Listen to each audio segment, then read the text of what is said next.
जय श्री कृष्ण। राधे राधे दोस्तों, आज मैं आप लोगों को लड्डू गोपाल की एक ऐसी सत्य लीला कथा सुनाऊंगी जिसे सुनकर आप सभी के रोंगटे खड़े हो जाएंगे। दोस्तों, यह मुझे बिल्कुल पता है कि जो भी मेरी इस वीडियो को देख रहे हैं वो लड्डू गोपाल के परम भक्त हैं। उनके मन में बाल गोपाल के लिए असीम श्रद्धा भक्ति है। और अगर ऐसे भक्त भी मेरे इस वीडियो को देख रहे हैं जो लड्डू गोपाल की सेवा नहीं करते, फिर भी कहीं न कहीं उनके मन में लड्डू गोपाल के लिए श्रद्धा भक्ति प्रेम का भाव तो जरूर ही होगा, तभी उन्होंने इस वीडियो पर क्लिक किया है और इस वीडियो को देख रहे हैं। तो मैं उन सभी से इस वीडियो के अंत में कुछ बातें शेयर करना चाहती हूँ और उन पर आप सभी के विचार भी मुझे जरूर बताइएगा। तो सबसे पहले आप लोग आज की इस लीला कथा को पूरा अवश्य देखिए, आप सभी को बड़ा ही आश्चर्य होगा। आज की यह लीला कथा हमारे साथ शेयर की है हुगली जिला में रहने वाले दिगंबर राय जी ने।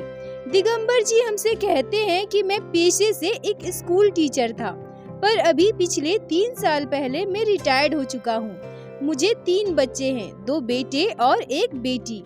तीनों की शादी हो चुकी है। शादी के बाद मेरी बेटी अपने ससुराल चली गई। मेरे दोनों बेटे दूसरे शहर में नौकरी करते हैं, इसलिए मेरे दोनों बहुएं भी मेरे बेटों के साथ बाहर ही रहती है। मेरे एक बेटे को एक पुत्र संतान है और दूसरे बेटे को एक पुत्री संतान है। घर पर अभी बस मैं और मेरी पत्नी रहते हैं। हमारा भरा पूरा परिवार है। ठाकुर जी की कृपा से हमें किसी चीज की कमी नहीं है। दिगंबर जी कहते हैं कि सब कुछ होने के बाद भी मुझे कहीं न कहीं किसी चीज की कमी तो खलती ही है, और वो है अकेलेपन की। पहले जब मैं स्कूल में पढ़ाया करता था तो हमेशा बच्चों से घिरा रहता था, कभी भी मुझे सूनापन महसूस नहीं होता था। पर अब इतने बड़े घर में मैं और मेरी पत्नी दोनों अकेले रह गए हैं। वैसे हमारे बच्चे त्योहारों में तो घर आते हैं, पर फिर भी हमें अपने बच्चों की, पोते पोतियों की याद तो आती ही है। रिटायरमेंट के बाद मैं घर पे बिल्कुल बोर होने लगा था। मेरा मन तो जरा भी नहीं लगता था। वैसे भी मुझे घर पर खाली बैठे रहना बिल्कुल भी अच्छा नहीं लगता है। एक दिन हमारे पड़ोस के गांव के कुछ लड़के चंदा इकट्ठा करने आए थे। मैंने उनसे पूछा कि किस चीज का चंदा ले रहे हो। तब उन्होंने बताया कि हमारे गांव में जो भगवान श्री कृष्ण का मंदिर है उसमें भागवत पाठ और महायज्ञ का आयोजन किया जाएगा, इसलिए हम लोग आसपास के सभी गांव से चंदा इकट्ठा कर रहे हैं। मैंने भी उन्हें अपने सामर्थ्य के अनुसार चंदा दे दिया। 7 दिनों का भागवत पाठ का आयोजन किया गया था। मैं और मेरी पत्नी महायज्ञ में शामिल हुए और प्रत्येक दिन भागवत कथा सुनने जाने लगे। दिगंबर जी कहते हैं कि भागवत कथा सुनकर मुझे परम आनंद की प्राप्ति हो रही थी। मैं सोचने लगा कि इतने वर्षों तक मैं अपने पूरे जीवन काल में बस अपने काम में ही व्यस्त रहा। भगवान की पूजा पाठ, उनकी सेवा या फिर भागवत पाठ सुनने के लिए मैं तो कभी भी समय ही नहीं दिया। मैं अब यह अनुभव कर पा रहा था कि मैं अपने जीवन में किस परम आनंद से वंचित रहा हूँ। 7 दिनों का भागवत पाठ खत्म हुआ। अब मेरा मन पूरी तरह से शांत और बिल्कुल बदल चुका था। मैं सोचने लगा कि मेरे जीवन के अंतिम काल को मुझे ठाकुर जी की भक्ति में लगाना चाहिए। अब मेरे जीवन में वैसे भी क्या बचा है। मैंने अपने सारे कर्म पूरे कर लिए हैं। मैं अपनी सारी जिम्मेदारियों से निवृत्त हो चुका हूँ। अब मुझे अपना जीवन ठाकुर जी के चरणों में समर्पित कर देना चाहिए। 7 दिनों के भागवत पाठ ने मेरे जीवन को, मेरे सोच को पूरी तरह से बदल कर रख दिया था। दिगंबर जी कहते हैं कि इन 7 दिनों में ही मेरा मन पूरी तरह से कृष्ण भक्ति में डूब चुका था। इसी दौरान मैंने कथावाचक के पास प्यारे से सुंदर से बाल गोपाल के श्री विग्रह को रखे हुए देखा। मैंने वहीं से यह बात भी जाना कि लड्डू गोपाल की नित्य सेवा करनी चाहिए। हम सभी को अपने घरों में लड्डू गोपाल को विराजित करना चाहिए। उस भागवत कथा में यह भी बताया गया था कि कोई संत महात्मा पुरुष उस घर का पानी भी ग्रहण नहीं करते जिनके घर में लड्डू गोपाल विराजित ना हो।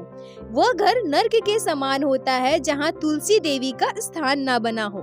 ये सारी बातें मेरे दिल को अंदर तक छू गई थी। लड्डू गोपाल का प्यारा सा सुंदर सा विग्रह मेरे आंखों में बस चुका था। अब मैं YouTube पर लड्डू गोपाल की सेवा से जुड़ी वीडियो सर्च करके देखने लगा। मैं लड्डू गोपाल की सच्ची लीला कथाओं को सुनने लगा। अब मेरा मन लड्डू गोपाल के लिए इतना व्याकुल हो चुका था कि मैं सोचने लगा कि मैं भी अपने घर लड्डू गोपाल को लेकर आऊंगा और उनकी सेवा करूंगा। मुझे ऐसा महसूस होने लगा था कि अब मैं बिल्कुल भी अपने बाल गोपाल के बिना नहीं रह सकता हूँ। अब मेरे जीवन में जितने भी समय शेष बचे हैं, मैं उन्हें लड्डू गोपाल की सेवा में गुजारना चाहता था। दिगंबर जी कहते हैं कि मेरी बेटी की शादी को 1.5 साल हो गए थे और वह गर्भवती थी, जिसका पूरा इलाज हमारे यहीं से चल रहा था और वो रूटीन चेकअप के लिए हमारे घर आई हुई थी। वैसे वो हमेशा दामाद जी के साथ हमारे घर रूटीन चेकअप के लिए आती है। दामाद जी उसे छोड़कर घर चले जाते हैं, फिर मैं चेकअप करवा के 2-4 दिनों के बाद उसे वापस उसके ससुराल छोड़ आता हूँ। इस बार जब मेरी बेटी घर आई तो मैंने अपनी बेटी और अपनी पत्नी को मेरे मन की बात बताई। मैंने उनसे कहा कि मैं लड्डू गोपाल की सेवा करना चाहता हूँ, उन्हें अपने घर लाना चाहता हूँ। सच कहूँ तो उस तरह से मेरी बेटी ने या मेरी पत्नी ने कभी भी मुझे लड्डू गोपाल की सेवा करने से नहीं रोका या लड्डू गोपाल को हमारे घर लाने के लिए बाधा भी नहीं दिया। पर मेरी पत्नी यह जरूर कही कि लड्डू गोपाल की सेवा करना बहुत कठिन होता है। मैंने सुना है कि लड्डू गोपाल को 4 पहर का भोग लगाया जाता है, उन्हें प्रतिदिन स्नान करवाया जाता है, उनका श्रृंगार किया जाता है। क्या आप वो सब कर पाओगे? मैंने अपने पत्नी को अपनी मनोस्थिति बताते हुए कहा कि मेरे मन में लड्डू गोपाल के प्रति बहुत श्रद्धा का भाव और भक्ति आ गया है और अब मैं अपने जीवन के बाकी का समय ठाकुर जी की भक्ति में गुजारना चाहता हूँ। और तुम परेशान मत हो, मैं सब कुछ बहुत अच्छे से कर लूँगा और जो चीजें मुझे समझ में ना आए या मुझे जो पता ना हो उसे मैं YouTube पर वीडियो देख के पता कर लूँगा। अब मेरी पत्नी या मेरी बेटी में से किसी ने भी इसका विरोध नहीं किया। दोनों ने यही कहा कि ठीक है, अगर आप चाहते हैं लड्डू गोपाल की सेवा करना, उन्हें हमारे घर लेकर आना, तो फिर कीजिए। दिगंबर जी कहते हैं कि मैं उसी दिन शाम को खुशी खुशी लड्डू गोपाल को लेने बाजार चला गया। बाजार जाकर मैंने बहुत सारी दुकानें घूमी, पर मुझे कोई भी लड्डू गोपाल पसंद नहीं आ रहे थे। रात के लगभग 8 बज चुके थे। अब मैं सोचा कि मुझे घर जाना चाहिए, शायद ठाकुर जी मेरे साथ घर ही नहीं जाना चाहते हैं।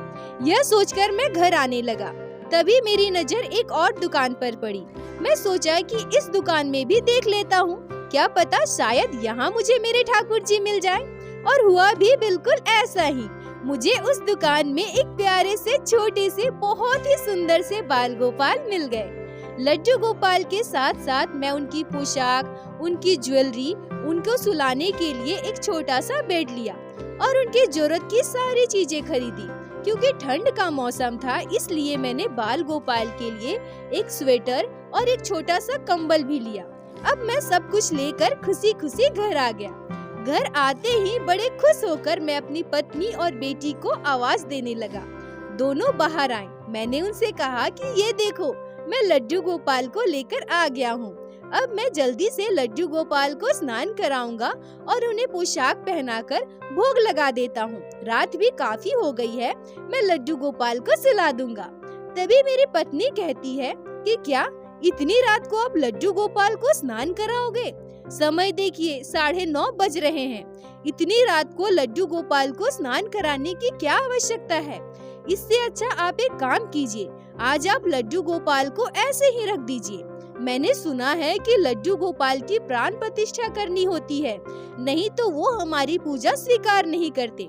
कल मैं पुरोहित जी को बुलाकर धूमधाम से अच्छे से लड्डू गोपाल की प्राण प्रतिष्ठा कराऊंगी और फिर आप इनकी सेवा शुरू करना। दिगंबर जी कहते हैं कि मैं अपनी पत्नी से बोला कि नहीं नहीं, ऐसा कुछ भी नहीं है। मुझे पता है लड्डू गोपाल हमारे घर जब भी आते हैं ना, तभी से उनमें प्राण आ जाते हैं। उन्हें कोई भी प्राण प्रतिष्ठा की आवश्यकता नहीं होती है। और अब जब इनमें प्राण आ गए हैं तो हम इन्हें भूखा प्यासा कैसे रख सकते हैं? तुम लोग एक काम करो, अगर हो सके तो मुझे थोड़ा सा पंचामृत बनाकर ला दो। मैं जल्दी से स्नान करवा के इन्हें भोग लगा देता हूँ। मेरी पत्नी मेरी बात को काटते हुए बोली कि 9:30 बज गए हैं, आप भी थक गए होंगे। अभी ये सब करने की आवश्यकता नहीं है, मैं बोल रही हूँ ना। कल मैं पुरोहित जी को बुलाकर प्राण प्रतिष्ठा कराऊंगी, तभी आप इनकी सेवा करना। आप जिद मत कीजिए, लड्डू गोपाल को यहाँ साइड में हमारे पूजा घर में रख दीजिए ना, और चलिए खाना खाकर सो जाइए। सुबह जल्दी जल्दी उठेंगे, सारे काम करेंगे, फिर लड्डू गोपाल के प्राण प्रतिष्ठा भी तो करवाने हैं ना। दिगंबर जी कहते हैं कि मेरी पत्नी के बार बार बोलने के बाद अब मैं और जिद नहीं किया। मैं अपने पत्नी से कहा कि अच्छा चलो ठीक है, पर एक काम तो कर सकती हो ना, लड्डू गोपाल के ऊपर के पन्नी को निकाल कर तो देखो, मेरे बाल गोपाल कैसे दिखते हैं, कितने सुंदर दिख रहे हैं। तभी मेरी पत्नी लड्डू गोपाल को पन्नी से बाहर निकालती है और कहती है कि अरे वाह, लड्डू गोपाल तो बहुत ही प्यारे और सुंदर लग रहे हैं। यह कहकर मेरी पत्नी हमारे पूजा घर के एक किनारे लड्डू गोपाल को रख देते हैं। पर यहाँ हमसे यह गलती हुई कि हमारे बाल गोपाल दो पन्नी में लपेटे हुए थे। एक पन्नी बाहर की थी जिसपे डालकर मैं लड्डू गोपाल को लेकर आया था, और एक पन्नी थी जिसमें लपेटकर लड्डू गोपाल रखे हुए थे।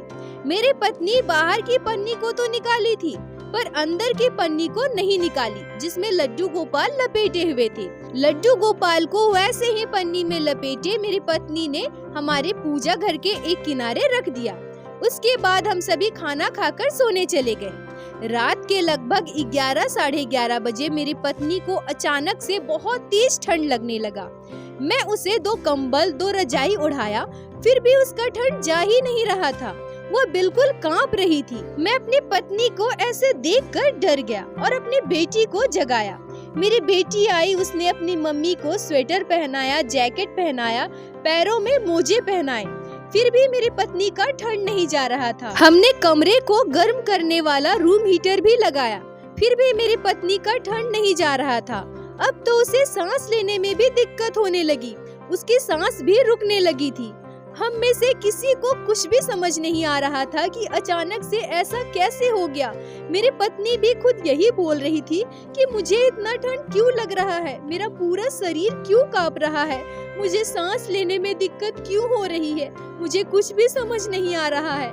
अभी तो थोड़ी देर पहले मैं बिल्कुल ठीक थी, फिर मुझे अचानक ये क्या हो गया। मेरी बेटी थर्मामीटर निकाल कर ले आई, हमें लगा कि कहीं बुखार ना हो गया हो। फिर हमने बुखार मापा, पर सब कुछ नॉर्मल था। फिर ये सब क्या हो रहा था? दिगंबर जी कहते हैं कि अब हमें कोई उपाय नजर नहीं आ रहा था। मैं अपनी पत्नी को हॉस्पिटल ले जाने के लिए सोचने लगा।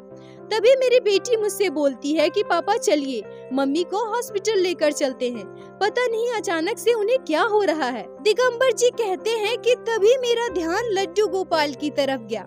मैं सोचने लगा कि मैं किसी लीला कथा में सुना तो हूँ कि लड्डू गोपाल को जब भक्त सुलाना भूल गए, तब वह बार बार अपने भक्त के पास जाकर उनके सपने में कहने लगे कि आप सो रहे हो और आपने मुझे सुलाया ही नहीं। मैं सोचा कि कहीं यह मेरे बाल गोपाल की ही कोई लीला तो नहीं। मैं तुरंत अपने पूजा घर में चला गया और लड्डू गोपाल को गोद में उठा लिया। लड्डू गोपाल को गोद में लेते ही मैं देखता हूँ कि उनका पूरा शरीर बर्फ सा ठंडा पड़ गया है। मैं जल्दी से लड्डू गोपाल को वो पोशाक पहनाता हूँ जो मैं लेकर आया था, और मैं फिर तुरंत उन्हें स्वेटर भी पहना देता हूँ और वो छोटी सी कंबल उड़ा देता हूँ और लड्डू गोपाल को गोद में लेकर रूम हीटर के पास बिठा देता हूँ। धीरे धीरे जैसे जैसे लड्डू गोपाल का विग्रह गर्म हो रहा था, मेरी पत्नी भी ठीक होने लगी। मेरी पत्नी का ठंड भी गायब होने लगा था। उसे जो सांस लेने में दिक्कत थी, जब मैं लड्डू गोपाल को पन्नी से बाहर निकाला, उसे बाहर निकालते ही मेरी पत्नी की सांस की दिक्कत भी कम होने लगी। मैं लड्डू गोपाल को छूकर देखा तो उनका शरीर बहुत हद तक गर्म हो चुका था। अब मेरी पत्नी को भी आराम मिल रहा था। मैं लड्डू गोपाल को वहीं लाकर भोग लगाता हूँ और थोड़ी देर बाद मेरे गोपाल को एक अच्छा सा चादर ऊपर से उड़ाकर सुला देता हूँ। अब मेरे बाल गोपाल के चेहरे को देखकर ऐसा लग रहा था कि वो बिल्कुल संतुष्ट है और एक प्यारी सी मुस्कान के साथ अपने बिस्तर में सो रहे हैं। मेरी पत्नी भी अब बिल्कुल आश्चर्यजनक तरीके से, बिना किसी डॉक्टर के, जिस तरह से वो अचानक से बीमार पड़ी थी, उसी तरह से अचानक ठीक भी हो गई थी। दिगंबर जी कहते हैं कि मैं, मेरी पत्नी और मेरी बेटी ने उस दिन लड्डू गोपाल की इस चमत्कार को देखा था, महसूस किया था। हमारा प्रेम और विश्वास लड्डू गोपाल के लिए और भी बढ़ गया। उस दिन के बाद से ही हमारे घर में लड्डू गोपाल की सेवा बड़े ही प्यार से होने लगी। हम लड्डू गोपाल की हर एक जरूरत का अच्छे से ख्याल रखते हैं और उन्हें जरा भी तकलीफ ना हो इस बात का विशेष ध्यान रखते हैं। दिगंबर जी, आपका बहुत बहुत धन्यवाद जो आपने लड्डू गोपाल की इस अद्भुत चमत्कार को हम सभी के साथ शेयर की, जिसको मैं हमारे चैनल के माध्यम से बाकी सारे भक्तों तक पहुंचा सकी। अपना साथ और प्यार ऐसे ही बनाए रखिए। दोस्तों, मैं आप सब से एक बात कहना चाहूँगी कि ऐसे बहुत सारे भक्त हैं जो यह सोचते हैं कि लड्डू गोपाल को घर लाने के बाद हमें उनकी प्राण प्रतिष्ठा करने की आवश्यकता है। जी बिल्कुल, लड्डू गोपाल की प्राण प्रतिष्ठा बहुत सारे भक्त तो धूमधाम से करवाते भी हैं, परंतु लड्डू गोपाल हमारे घर में हमारे भाव से जुड़े होते हैं।